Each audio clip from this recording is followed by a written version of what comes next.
अदाकारा उशना शाह पर गम के पहाड़ टूट पड़े। पाकिस्तान की मारूफ अदाकारा उशना शाह के मामू 75 बरस की उम्र में अपने खालिके हकीकी से जा मिले। उशना शाह पाकिस्तान की मारूफ अदाकारा हैं जो अपनी जानदार अदाकारी और मुनफरिद किरदारों की बदौलत ड्रामा इंडस्ट्री में नुमाया मकाम रखती हैं। उन्होंने मुख्तलिफ नौइयत के किरदार अदा करके अपनी सलाहियतों का लोहा मनवाया है। उशना शाह ने आज अपनी एक तफसीली इंस्टाग्राम पोस्ट में अपने करीबी अजीज की वफात की इत्तला देते हुए लिखा कि ये शख्स मेरे लिए बहुत ज्यादा मानी रखता था। इस शख्स ने इस मुल्क को बहुत कुछ दिया और बहुत कुछ कुर्बान किया, इसलिए मैं आप सबसे दरखास्त करती हूँ कि एक लम्हा निकाल कर उनके बारे में पढ़ें और उनके लिए दुआ करें। उन्होंने लिखा कि उन्हें कॉल बैक न करने का पछतावा सारी जिंदगी मेरे साथ रहेगा, क्योंकि मैं अब कभी कॉल बैक नहीं कर सकती, लेकिन मैं उनके बारे में आप सबको बहुत सी बातें बता सकती हूँ।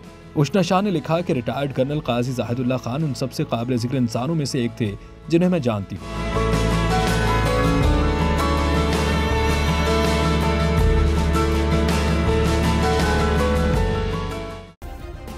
सब्सक्राइब करें और बेल दबाएं ताकि कोई खबर रह न जाए।